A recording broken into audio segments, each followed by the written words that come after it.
Rasulullah SAW salat as-subhi falamma shalla Rasulullah SAW lam yusalliya idza huwa ila al-laili lam yusalliya fada'a bihima faji'a bihima tar'udu fara'isuha faji'a bihima tar'udu fara'isuhuma faqala lahuma ma mana'akuma an tusalliya ma'ana qala qad sallayna fi rihalina qala fala taf'ala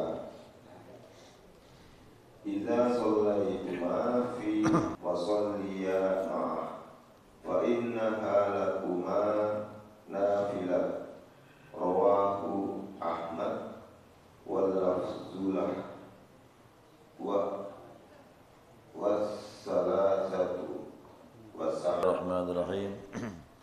Alhamdulillahi rabbil alamin.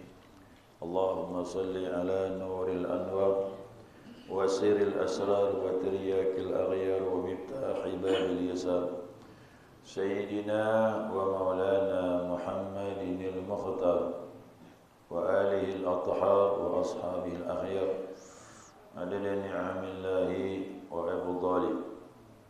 Subhanaka la ilma lana illa ma 'allamtana innaka antal alimul hakim. Allahumma dzakirna ma nasina wa 'allimna ma jahilna wa la haula wa la quwwata illa billahil 'aliyyil 'azim.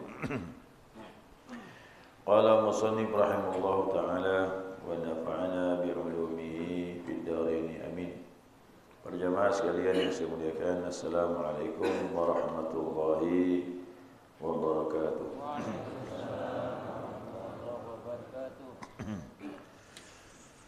Alhamdulillah, senantiasa kita mengaturkan pujian dan syukur kita kepada Allah atas limpahan rahmah hidayahnya.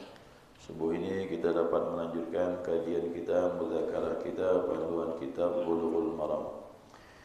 Masuki hadis berikutnya. An Yazid bin al-Aswad radhiyallahu anhu, dari Yazid bin al-Aswad, Allah radha kepadanya, annahu shalla ma'a Rasulillah sallallahu alaihi wasallam salat subhi. Sesungguhnya ia salat bersama Rasulullah sallallahu alaihi wasallam dalam salat subuh. Falamma shalla Rasulullah sallallahu alaihi wasallam idza huwa birajulaini lam yusalliya fada'a bihima.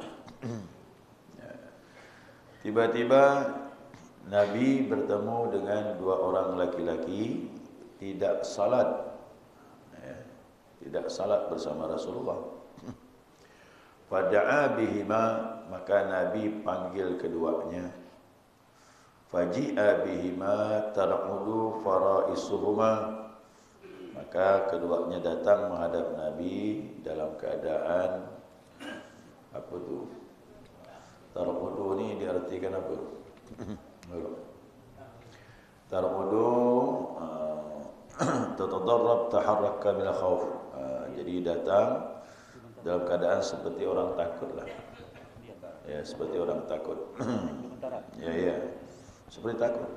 Gemetar itu kan takut. Wa dzalika min haibati Rasulihil Karim. Nah, itu takutnya orang ini karena kewibawaan Rasulullah sallallahu alaihi wasallam. Ya.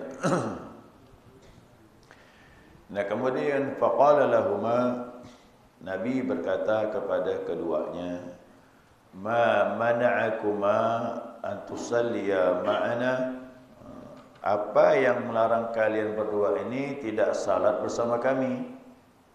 Itu tanya Nabi begitu. Qala, keduanya berkata, qad sallaina fi rihalina, sungguh kami telah salat di tempat kami. Di tempat kami itu rihalina itu maknanya fi manazilina wa ma'wana, tempat kami. Manazil itu tempat kita biasa tinggal. Jadi bisa rumah, bisa kendaraan, bisa juga kemah. Gitu. Ya, dikatakan tempat kami. Sungguh kami telah salat di tempat kami. Begitu perkataan mereka berdua. Jawabannya. Qala fala taf'ala idza sallaituma fi rihalikum thumma adraktumal imam falam yusalli fasalliya ma'ahu fa innaha lakuma nafilatan. Jangan kau lakukan seperti itu, kata Nabi.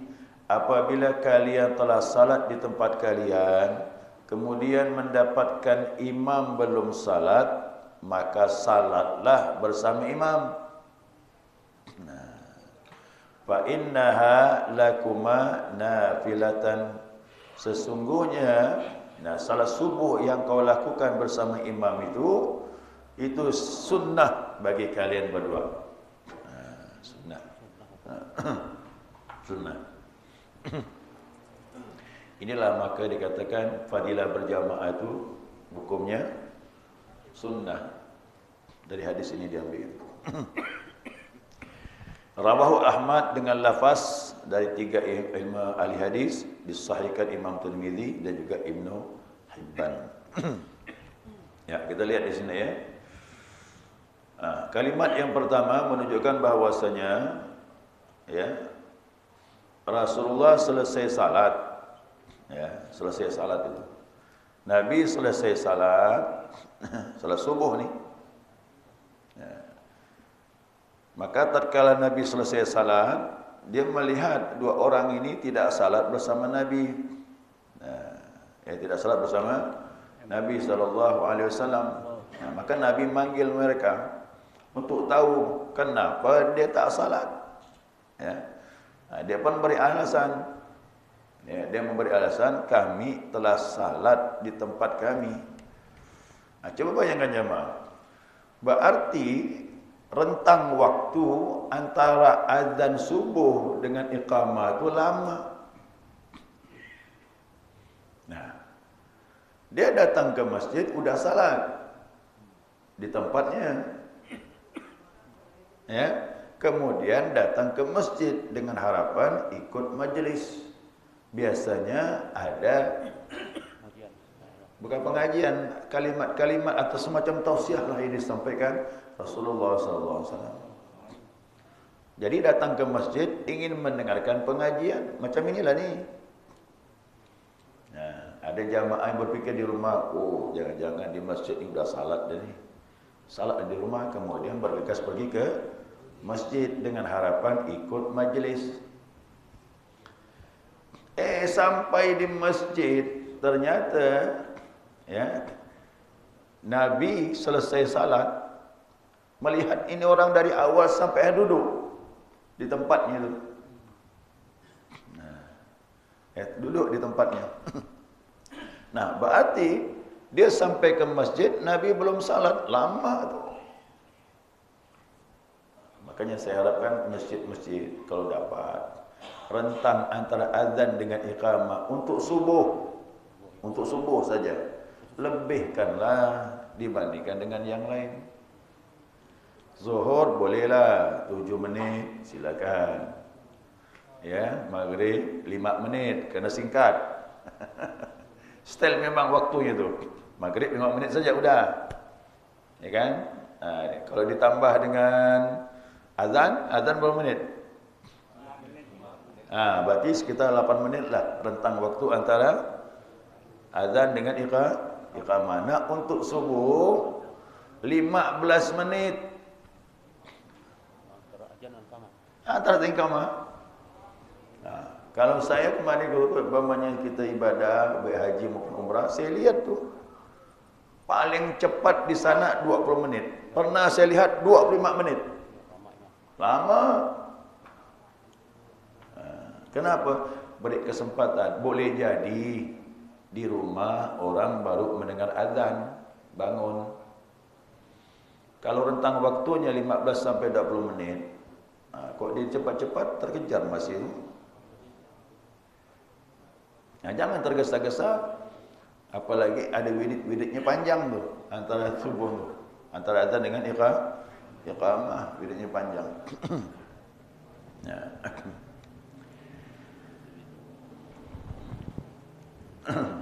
Nah, kemudian apa yang mereka buat tersebut jelas ya, dianggap Nabi tak tepat. Maka Nabi mengatakan la taf'ala, jangan kau lakukan seperti itu. Idza sallaitum fi rihalikum, apabila kau telah salat di rumah sampai di masjid, thumma adraktumal imam, dan kau mendapatkan imam walam yusalli, belum salat. Dia tu datang ke masjid, udah salat di rumah, tapi di masjid belum salat. Dia duduk di belakang, santai saja. Sampailah orang ni selesai salat. Nah, itu yang dia lakukan begitu. Kata Nabi, kalau kau sampai di masjid, orang belum salat, walaupun kau udah salat di rumah, ya, fasalliya ma'hu, salatlah berjamaah ikut lagi. Ini yang sering ditanyakan jamaah. Ya, bolehkah kita salat berjamaah, ikut berjamaah yang tadinya sudah salat sendirian? Boleh. Inilah dia kita bahas ni. Ya. Ini yang kita bahas. Kemudian fa innaha lakuma nafilatan. Nah, kalau kau buat yang keduanya itu sunnah jadinya. Apa sebab sunnah? Karena untuk mendapatkan fadilah berjamaah. Maka dikatakanlah ulama bahwa berjamaah itu hukumnya sunnah untuk mendapatkan fadilahnya yang 27 derajat itulah. Ya. Jadi ini jelas bahwasanya Nabi SAW yang melarang untuk biasa meninggalkan berjamaah. Disebutnya jamaatul kubra, jamaah besar. Artinya di masjid ramai itu jamaah yang besar tu. Memang berdua pun berjamaah, bertiga pun berjamaah juga. Cuma berjamaah yang lebih besar tu lebih besar lagi fadilahnya. Nah, itu jangan ditinggalkan. Ya, di masjid dengan surau, ya abdallah di masjid, surau sedikit, masjid ramai. Nah, itu berjamaah makin ramai makin bagus. Makin ramai kata Nabi, makin dicintai oleh Allah Subhanahu wa taala. Itu dia jamaah. Ya.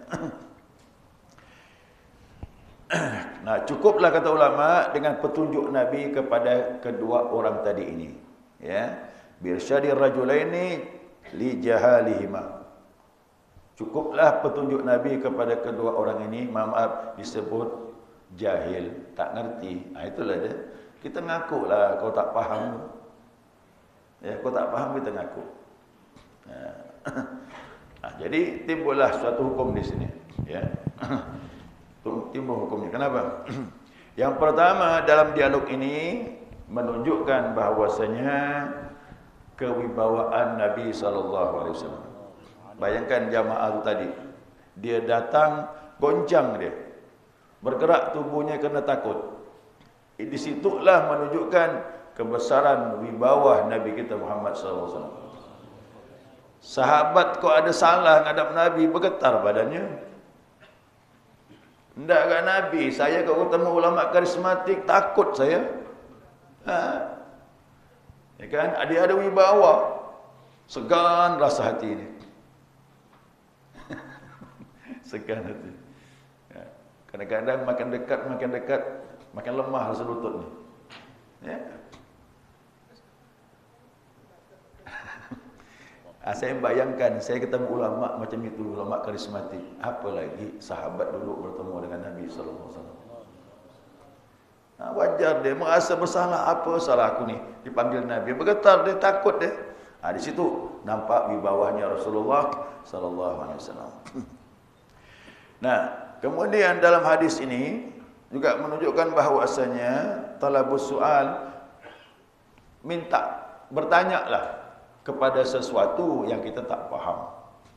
Ya, jadi ilmu itu bertanya, ada pertanyaan, ada jawaban. Mudah-mudahan yang mengajar bisa jawab.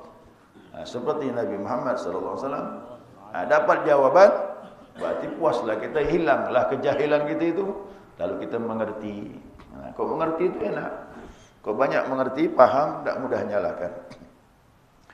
Kemudian lagi yang keempat, yang ketiga, dari hadis ini kata ulama, ya, jawazun wuqu'is salatil maktubah kharijul masjid. Jadi boleh, diperbolehkan salat fardu di luar masjid.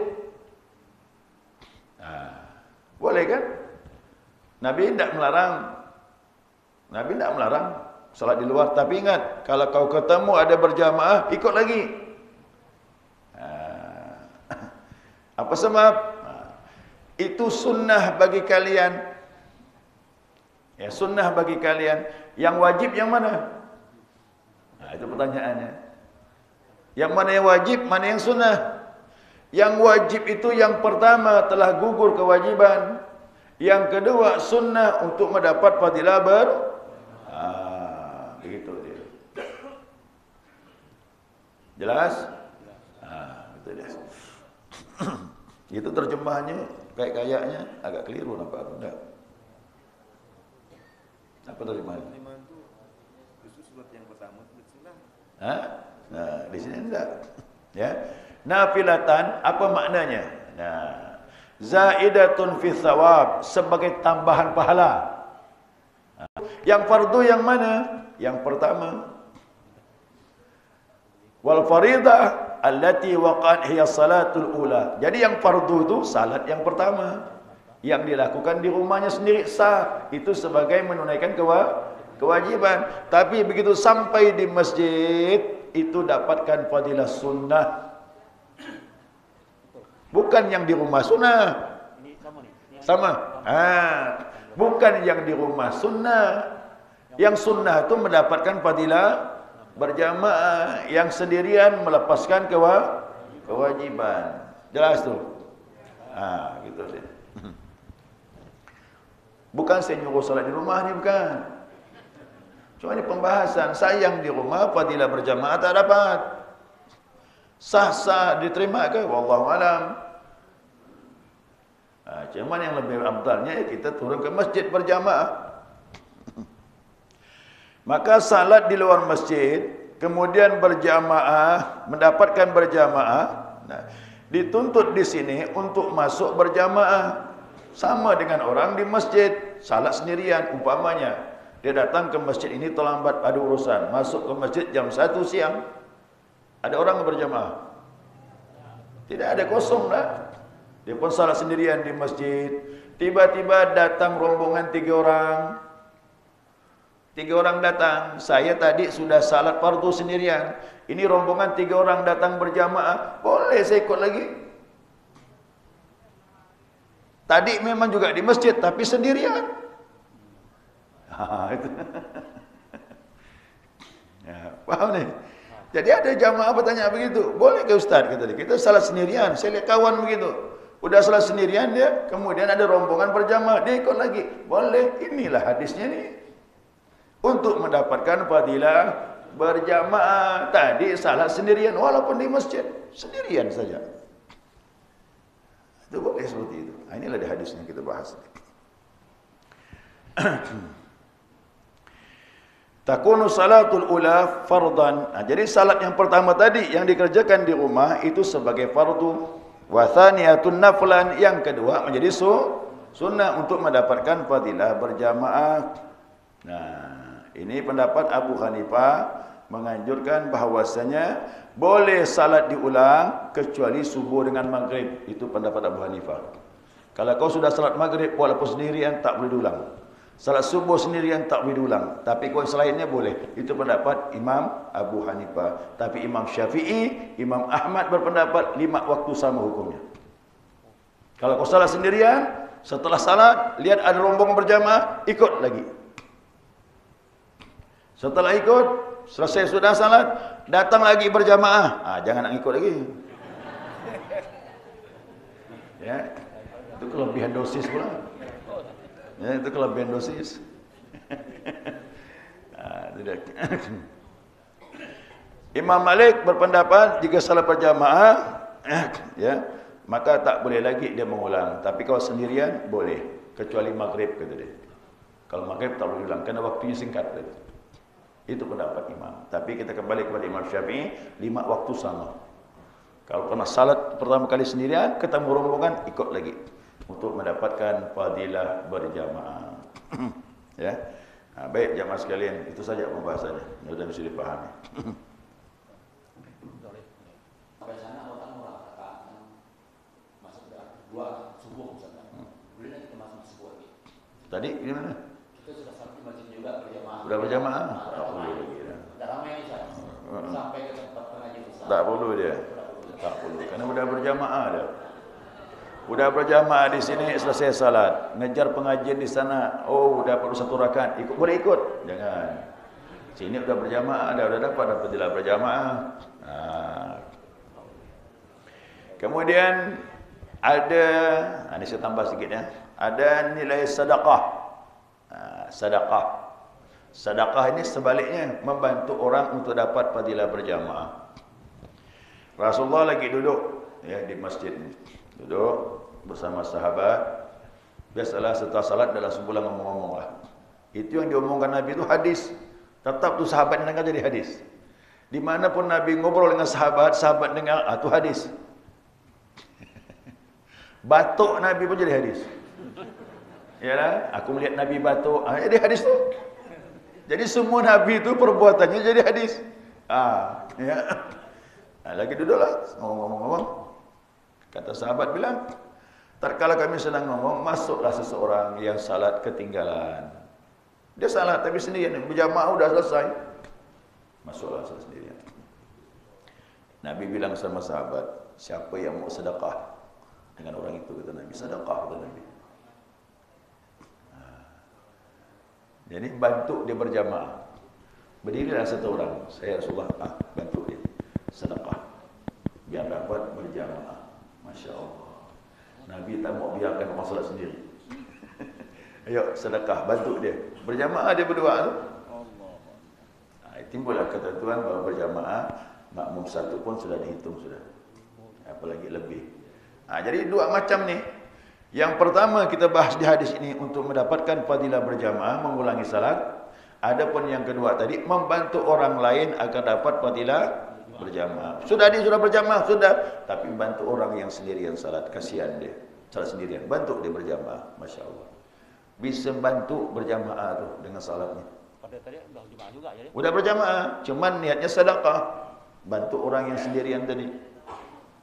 Dua-duanya ada dasar hadis dari Nabi sallallahu alaihi wasallam. Silakan. Assalamualaikum warahmatullahi wabarakatuh. Jadi yang lalu-lalu katakanlah saya pribadi usia sudah 53 tahun. Masih 10 tahun sih. Masih 10 tahun. Masih muda. Masih 10 lagi. 63 kan? Masih 10 tahun. Nah, waktu muda-muda ini kan maaf, kita ini mohon maaf mungkin belum paham, banyak belum belajar, sering sholat di rumah.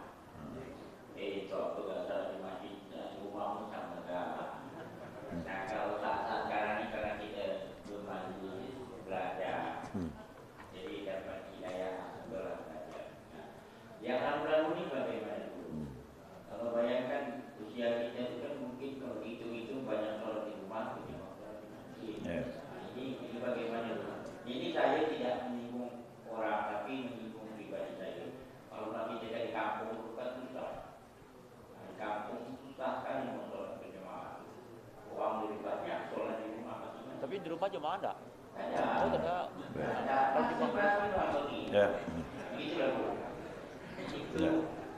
Itu itu bukan kalau di rumah jemaah gimana? Baik, saya jawab. Kalau rumah jemaah. Ya. Dulu tu setahu saya itu ilmu tu banyak di kampung. Ya, di kampung. Di kampung tu ulama-ulama banyak menetap di kampung. Ya. Maka dulu tu hebat, orang kampung tu banyak yang ngerti. Ya. Tapi sekarang malah terbalik. Di kampung tu yang susah. dai-dai itu sulit masuk. Makanya aku dapat anak kampung itu diambil untuk belajar pesantren sampai jadi ustaz, kembali lagi. Cuman udah jadi ustaz kadang tak mau kembali. Itu yang susah tu. Pesantren sekarang juga sirat balik itu. Mu'alaf yang dari pedalaman tu, dari Tusibau, dari Sintang, diambil tu, dididik. Nanti dengan harapan kalau dia sudah mengerti agama, kembali ke tempatnya, dakwah dia. Itu lebih efektif daripada orang Pontianak ke daerah. Tak bisa bertahan lama, pasti kembali lagi. Makanya saya lihat ada pondok-pondok tu memang alhamdulillah. Itu program yang bagus. Mengambil mu'alaf daerah ke pedalaman tu, dididik biar dia faham. Kemudian sudah berhasil, banyak sudah ilmunya, kembali dakwah ke tempatnya. Itu lebih efektif. Ya. Nah, di kampung itu juga begitu. Saya melihat sekarang ini. Tidak di pedalaman, di kampung-kampung kita inilah, di daerah dekat sekitar kita. Itu kalau maulid, Masya Allah, maulid ramai itu. Tapi kadang-kadang saya sampaikan, jangan sampai maulid ini jadi acara formalitas saja setiap tahun, tapi tak ada perubahan. Dan saya berhenti, saya salat, habis salat itu saya tidak makan, saya ceramah lagi. Ceramah lagi saya, mohon maaf jangan makan dulu, saya ceramah lagi. Kerana setelah habis acara maulid banyak yang pulang, padahal zuhur sudah masuk. Situlah saya terasa benar. Saya bilang ini percuma mengadakan maulid seperti ini. Kalau orang diajak maulid tak mengerti. Habis makan jam 11, setengah 12, 10 menit lagi berazan. Tunggulah sebentar, ya kan? Kita berjamaah, pulang ke rumah dia masing-masing. Baru dijelaskan salah fadilah berjamaah. Terus saya katakan di sinilah kesalahan kita. Maulidnya luar biasa. Tapi hikmah maulid tak kita dapatkan. Kalau memang kita cinta dengan Nabi, ya kita pakailah sunnah-sunnah Nabi SAW. Itu tanda kita cinta dengan Nabi. Kalau dah begini, ini namanya kebiasaan adat jadinya. Maaf, agak kasar sikit saya ngomong nak kumpul, nak makan. Itu maulid tu ada hubungan dengan mulut. Maulid mulut. Saya pengen nak adakan maulid tanpa makan. Mau datang tak orang? Kepengen saya. Seperti zikir tu, maghrib sampai isyak tu. Duduk bertahan gitu. Tak ada makan, tak ada minum. Cuba mau latihan begitu. Kadang-kadang saya mau sampai begitu. Mau tak kau ni datang maulid tanpa makan? Begitu dia. Sekali kita beri hikmah begitu dia. Maka kita latihan zikir tu subuh sampai terbit matahari tanpa makan, tanpa minum. Maghrib sampai isyak zikir terus, tak ada, jangan berubah dari tempatnya. Kita nak beramal lillahi, sekali memang perlu gitu. Jadi begitu saya katakan bahwasanya bagaimana dahulu kita ni tak berjamaah, ya serahkan kepada Allah lah. Kita ngaku kita banyak kekurangan. Yang penting sekarang kita dah belajar. Sudah belajar, kita harus sudah berubah. Jangan sampai tak mengamalkan ilmu. Ya kan? Sudah kita belajar, kita tahu fadilah berjamaah, sampai Nabi nyuruh mengulang salat, berarti besar fadilah berjamaah tu. Apalagi amin berjamaah tak kita dapatkan salat sendirian. Dulu saya sampaikan ya, bahwasanya ada kisah seorang hamba Allah, dia sering berjamaah, isyak ketinggalan. Apa sebab? Tamu tak pulang-pulang. Maka lain kali tamu baik tahu. Ni panjang tak ngomong ni. Kalau panjang ngomong, kita ke masjid dulu. Itu sama tamu. Kalau cerita singkat, silakan. Saya gitu, panjang tak cerita ni Pak. Agak lama ni Pak Ustaz. Ayo kita masjid kita. Itu dia. Singkat apa sebentar ni? Duduk. Jadi jelas jadi. Itu dikisahkan dalam kitab tu. Kena tamu ni ngomong tak selesai, akhirnya bubar. Begitu bubar, sahibul bait ni orang rumah ni pergilah ke masjid. Dah selesai salat. Selesai salat. Selesai salat, lalu malam tu dihukumkan dirinya salat sunnah 27 kali. Menghukumkan ketinggalan salat berjamaah itu. Karena Nabi mengatakan fadilahnya lebih dari 27 derajat kan begitu. 27 kali salat sunnah untuk menutup kekurangannya. Malam dia mimpi, dapat bisikan ada orang datang. Hei fulan, walaupun kau hukumkan dirimu salat 27 kali, kau tak dapatkan aminnya malaikat salat berjamaah. Apa amin malaikat tu? Ghufira lahu ma taqaddama min dhanbi. Siapa yang aminnya bersamaan sama malaikat, diampunkan dosa yang lalu. Itu amin malaikat tu kita dapatkan. Yang tak dapat salat sendirian. Jadi ya Allah, minta ampun saja sama Allah. Dulu kita lalai, tak pernah berjamaah. Setelah kita tahu ini, kita salat berjamaah lah. Ya, kalau memungkinkan berjamaah, ya berjamaah. Tapi kalau ada hal-hal yang tak bisa ditinggalkan, itu termasuk uzur berjamaah. Ada sebab-sebabnya, nanti kita bahas. Apa uzur-uzur berjamaah itu? Artinya yang meninggalkan tak tercelah. Ada sebab-sebab, kita bahas nanti insyaAllah. Assalamualaikum warahmatullahi wabarakatuh.